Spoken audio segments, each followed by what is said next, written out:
Modern سے آج کے کنٹمپریری آرٹ تک، ہماری اپنی زبان اردو میں۔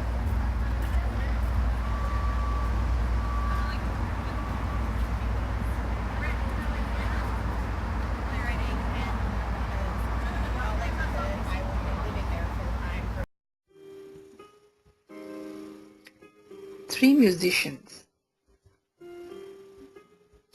پیبلو پکاسو ابتدائی 20ویں صدی کا سب سے ورسٹائل آرٹسٹ مانا جاتا ہے۔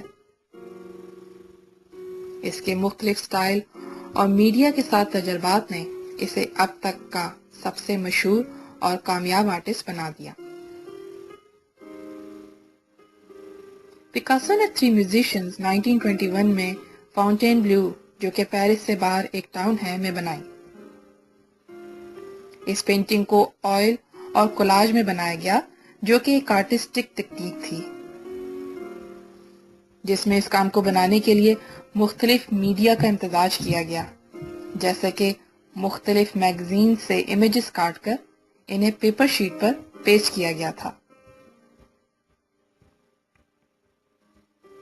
یہ پینٹنگ بہت بڑی ہے، تقریباً 6.5 فیٹ ہائی اور 7 فٹ چوڑی۔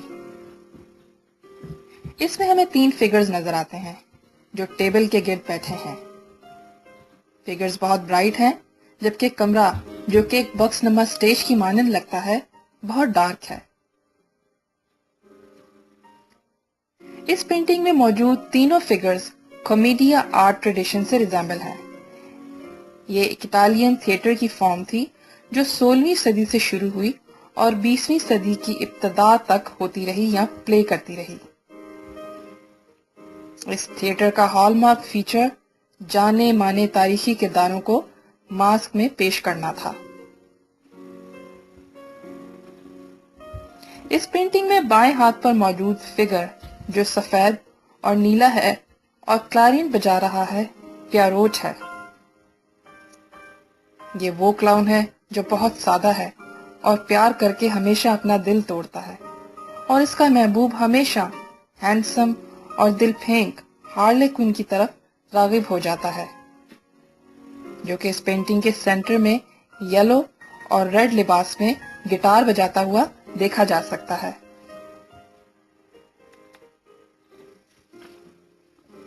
ایک انٹیلیجنٹ اور چارمنگ نظر آنے والا ہارلے کوئن کا کردار اس سیاست سے مرغوب کلاؤن کی بنسبت بہت نمایاں نظر آ رہا ہے۔ سیدھے ہاتھ پر گاتا ہوا ایک پادری ہے۔ اگرچہ کامیڈیا آرٹ میں مونک کا کوئی خصوصی کردار نہیں ہوتا تھا، انہیں تھیٹر کی پرفارمنس میں کوئی سٹاک کردار کو مونک کی طرح کا لباس پہنا کر حلیہ بدلنے کے لیے استعمال کیا جاتا تھا۔ اگر آپ غور سے دیکھیں تو آپ کو اس پینٹنگ میں اور کردار بھی نظر آئیں گے، جیسے پیاروٹ کی کرسی کے نیچے ایک بیٹھا ہوا کتا جس کا چہرہ نظر نہیں آ رہا، لیکن میوزیشین کے پیچھے سے آپ اس کے چہرے کا حصہ دیکھ سکتے ہیں، جو کہ آپ کو دیوار پر ایک عکس کی صورت میں نظر آئے گا۔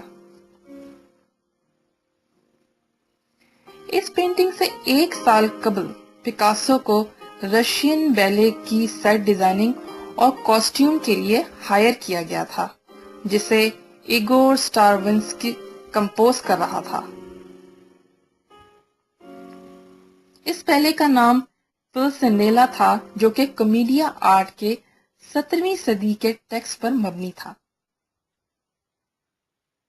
اور ایسا لگتا ہے کہ پکاسو کا اس پلے کے کیریکٹرز کو اپنی پینٹنگ میں استعمال کرنے کی انسپریشن اسی پروجیکٹ کی وجہ سے آئی۔ مگر پکاسو نے یہ کام اپنے 2 دوستوں کو ٹریبیوٹ پیش کرنے کے لیے بھی کیا تھا۔